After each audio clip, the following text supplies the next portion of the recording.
Good morning, good afternoon, and good evening to everyone, wherever you might be. Welcome to another episode of the Causal Takes Podcast. I'm Greg Coleman, and I have to admit with y'all, I have to admit, I was wrong. I was wrong in the sense that I called the Eagles Cowboys game, I predicted it to be a blowout. It was far from that, as both the Eagles and the Cowboys were fighting tooth and nail in the game, and it really came down to the final possession, in which the Eagles came out on the top.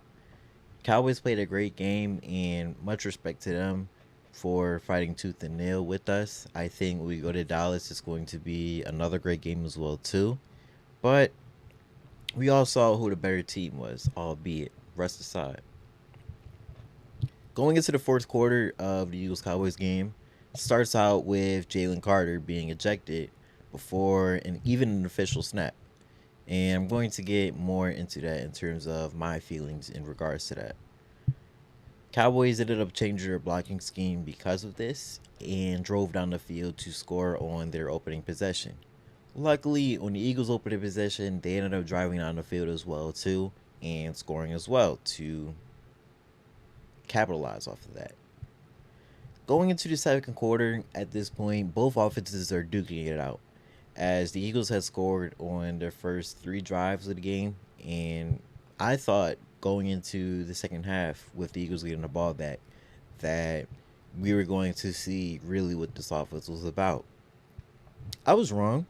I was wrong, as a lone Jake Elliott field goal had ended up being the difference maker in this game, as it gave us a 4 point cushion. In the third quarter as well too, an egregious, and when I say egregious,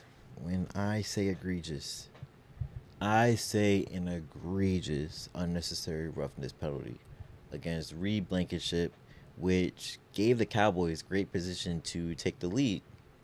However, as they say, ball don't lie. Miles Sanders ends up fumbling, which ended up being the key difference to us winning this game. And, mad respect to Miles Sanders, as he broke off on a big run in that game as well too. And you really see that Miles Sanders is still an Eagle at heart. However, in the third quarter at the 4:44 mark, the game ended up being suspended due to a weather delay. And you really could argue that this point in the game had killed both teams' momentum, as neither team ended up scoring after the weather delay going to the fourth quarter, as this ended up being just a glorified punting competition at this point. CeeDee Lamb also cost the team big time with a couple of drops in big positions in terms of converting on first down and being able to really drive down the field as well too. But another fourth down stop had allowed the Eagles to ice the game out and win 24-20. My takeaways from this game, I first want to talk about Kevin Patullo. I don't think the play calling was really what it should have been, in my opinion. I feel like I saw too many inside runs on first and second down, which really should have came with a couple of adjustments to be able to capitalize off of the Cowboys stack in the box, as Kenny Clark and everybody else on the Cowboys defense knew what we were going to do a couple of times in that game. And so I feel like we could have adjusted and at least throw a couple more balls over 10 yards, as you only saw one ball over 10 yards, which ended up being a bomb to the Jahan Dotson, which ended up coming in the second quarter. The defense also came up clutch as well too, albeit they struggled in the first half, giving up 20 points. They ended up coming to reality and being able to snap back and to be able to not give up any points as well in the second half. And so I'm happy that they adjusted, and I'm happy that they were pretty much the key difference into why we won this game as well too. And I'm really excited for what this defense can give us moving forward going into the season. Apart from what happened in the game, I do want to go over some players that stood out to me. First, I'm going to start off with Jalen Carter.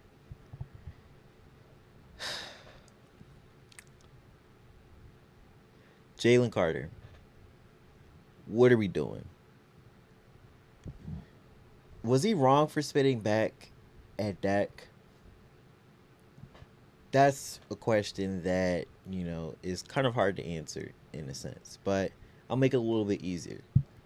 If we're on the street and somebody spits back at him or spits in his direction, there's no telling what somebody is going to do in like to retaliate off of somebody spitting at them. I thought Dak was weak for spitting at him, and I thought it was just kind of lame in the sense of that. But all this told me was that, we're on a football field. We're not in the street. And, that just tells me that you're not locked in, like, whatsoever at all, especially when a snap hasn't even been played yet and you're trying to antagonize and escalate a situation in the Cowboys huddle. We've got to do better than that. You're one of the best players on the Eagles defense, and you're one of the leaders in within that defense as well too. You can't be doing like little stuff like this. Like this is very childish. It's very immature, especially on Dak's part. And he talked about it in the post game interview as well too. He was happy that they were able to get a 15-yard penalty off of that. He didn't know that he was going to be ejected, but that's like you fell into the mind games, like in essence. And so I think that this is something that he can learn from. I know that the team has talked about it to him, especially High Roseman, Jeffrey Lurie, Sirianni as well too, and some players on the Eagles defense and on the Eagles roster as well too. And like I said, I hope he can learn from it, as he is on a contract year. As a lot of people aren't going to be paying attention to that, but it is something to note. And so, like little stuff like this can really affect what type of money that you're commanding when you go into contract negotiations. Moving on to AJ Brown. AJ Brown had a 0.0% separation rate, and I don't want to get too negative in regards to talking about just how little he was involved in the Eagles offense, but I will go into it a little bit. He did have one reception, which ended up being a crucial part in the Eagles icing the game out. So, I'm happy about that. I'm a little bit disappointed, though, that he only got me 1.8 fantasy points on my fantasy team. And I ended up still winning but, I can't get like this type of production moving forward this season. And AJ talked about it as well too, as they asked him about his involvement in the offense, and he said that's not something I can control. What I can control is my effort for when the ball does come my way. And that just tells me that me and AJ Brown we're on the same page. As I would like for him to be more involved in the Eagles offense, but what I care about, similar to AJ Brown, is winning. And we're 1-0. And so there really isn't much to harp on about how involved AJ Brown was in the offense. But moving forward, I would like to see him more involved in the offense and really bring out the identity of what this Eagles offense is and really what it can be. Devontae Smith also wasn't involved that much in the offense as well too, but he did contribute a little bit more than AJ did, and so that's why I didn't want to harp too much on both of them. But I would like to see, like I said, our identity be brought out more vividly and more vibrantly as well too. Moving on to Jalen Hurts now. I said it in the beginning, but now we're talking about Jalen Hurts. Jalen Hurts had 152 passing yards, 62 rushing yards, 2 touchdowns, and a 94.2 passer rating. If you ask me, Jalen looked near perfect on the football field. I really liked his adjustment in the pocket, being able to sense the open space within the defensive line and being able to take advantage of that, which is kind of why we drove a lot down the field and then be able to score those 2 touchdowns as well too.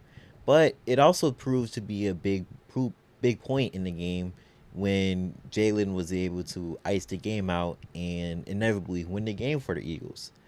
And so, like I said, I would like to see the play calling to be a little more skewed differently and be able to have him pass a little bit more. But I did like what I saw in terms of him adjusting on the fly as a dual threat quarterback. Much credit to the Cowboys, as you know, I thought that the Cowboys could have used an edge rusher to help prevent that, but I don't I don't know who that could be, honestly. But hey, what do I know? What do I know? Moving on to Jihaad Campbell. Jihaad Campbell, in 92% of the defensive snaps on the football field, he had 3 tackles, one forced fumble on Miles Sanders, which ended up being a crucial part in the game, one pass deflection, and a 56.3 opponent passer rating. Per Pro Football Focus, he had an 88.5 score, which ended up being the highest rated player out of everybody on the field. And yeah, I just have no idea how 30 teams ended up passing on Campbell. But much credit to Howie Roseman, as he's found yet another gem in the draft, and I'm happy that he's on our team now. What I can see this Eagles defense being with Zach Bond and Jihaad Campbell is the similar small athletic linebacker archetype that you saw in the 49ers with Fred Warner and Dre Greenlaw, as they're small linebackers, but they can adjust on the run to be able to break in the run, but they can also break into pass coverage as well too, as we saw a couple of times with Zach Bond and Jihaad Campbell as well too. Now, a lot of people are talking about some uncomfortable conversations that we might have with N'Kobe Dean returning in a couple of weeks, but I don't think that that's going to be a huge issue, as I think there might be a solution to a potential problem. Maybe. I don't know. I could see a 3 linebacker set, which I'm hoping that Vic Fangio can plug that into the Eagles defense, which, personally speaking, I think will really bring out the potential of this Eagles defense and, help us have the identity of, being a no fly zone, but also just being best defense in the league as well too. Also talking about Josh Uche on the Eagles defense. Although the defense in total had no sacks, I think Josh Uche shined in his debut with the Eagles. He had 4 pressures on 18 pass rush reps, led the team in pass rush win percentage with a 43.8, and I'm just excited as a whole for what Vic Fangio can bring out of Josh Uche, as I thought it was a stellar debut, and he had a career year. A lot of people forget with New England, and so hopefully, looking at the tape from what he did with New England, I think that he can kind of have that similar career year with us as well too. And if we do, like I said, the potential of this Eagles defense is outwardly, honestly speaking. And I'm excited to see what our pass rush can do as well too. As Jalen Carter will be back next week as well too, and so that'll make it a little bit easier on the pass rush side of things. And us also signing Zadarius Smith will be able to just add more depth, but add more potential to what this Eagles defense can be. But I do want to talk about a not so good spot in the defense. Mr. Adoree Jackson.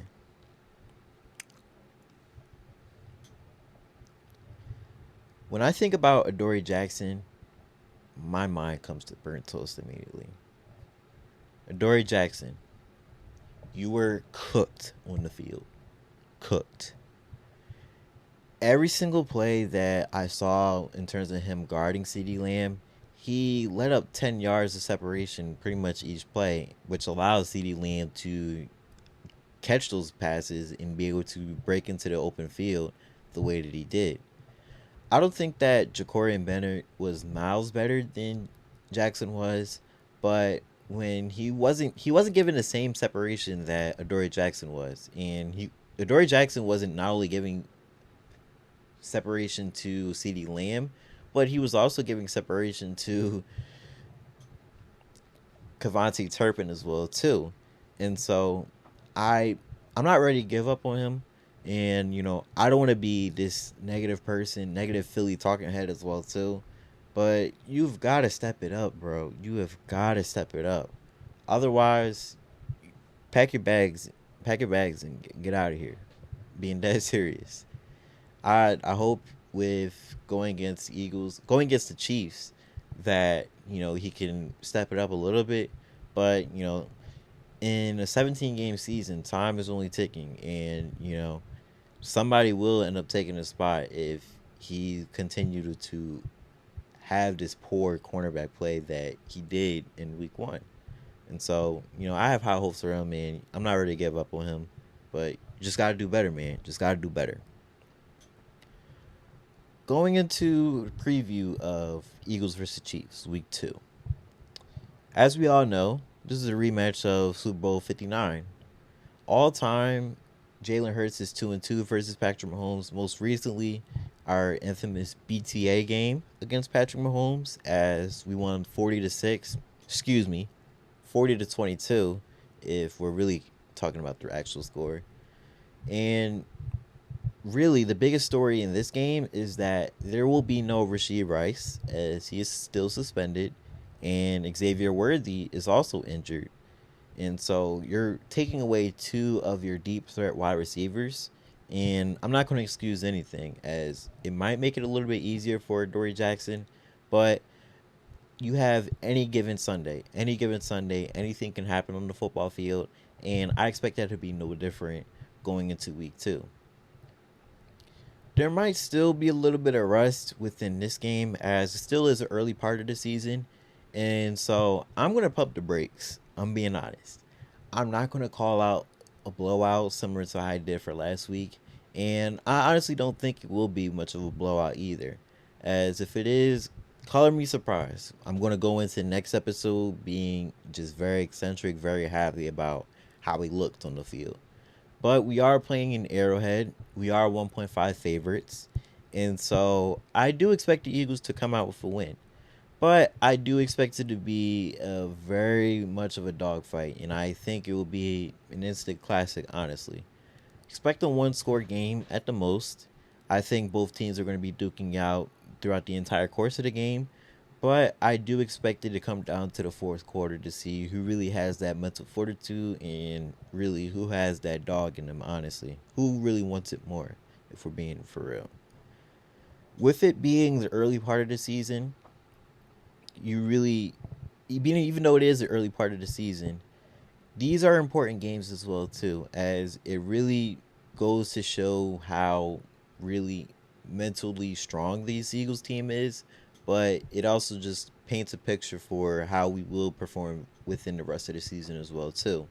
I remember last year going against Tampa Bay, it wasn't a good game at all. But the Eagles did learn from that game, and really after the bye week from that loss, Eagles ended up snapping into the Super Bowl winning team that we all knew them to be. I expect them to show a lot of signs within this game as well, too. Whether it's on the offensive or defensive side of the ball, whether it's in the coaching, you're going to see some type of sign which will lead to how we look for the rest of the season. And so going in the Super Bowl rematch, the Chiefs, all they want to do is get their lick back. I'm sure they want to win as well, too, as they did start off 1-0, 0-1, and they are last in their division as well, too, which I don't think is going to reflect how they are this season as well, too, as it's really hard to bet against Patrick Mahomes, as I think he is a tier above every other quarterback in the league. It's just the truth. I do expect the Chiefs to be what the Chiefs are. Maybe a little bit concerning for officiating as well, too, but I think the Chiefs are going to perform how, like, the potential 3P team that we've known it to be these past couple of years. And so my casual take for this game, speaking to the offensive side of the ball, I want to talk about AJ Brown. I think AJ Brown is going to be more involved in the offense this coming week. Hopefully, Kevin Patullo has made adjustments into the passing game, and I expect him to have, let's say, 5 targets at a minimum. Hopefully, he does reach that amount, and hopefully, they are productive as well too. As I am starting him again on my fantasy team once again, so I hope we can see a good amount of production from him, and really just from the passing game in general, as I think that will make the difference to how whether we win this game or not. Similar to how we won Super Bowl 59, really, as I'm sure the Chiefs are going to game plan around Saquon Barkley, and so that opens up our passing game, and so we just have to take advantage of that. Now it is September, and so be on the lookout for Phillies content as the postseason is coming up, and be on the lookout for Sixers content as well too, as the season for the Sixers is on the way as well too in over a month. But next time y'all see me, it'll be a reaction to everything week 2, hopefully with a win. But if we do somehow come out with a loss, y'all will see my unfiltered, unwavering response to everything that happened in week 2. And make sure to follow, like, and share, and make sure to leave a response to what you think will be able to come out of the Eagles and the Chiefs this upcoming Sunday. I think it's going to be a great game, and I'm sure y'all are going to say the same thing as well too. But as I said, I'll see y'all next time, and go Birds.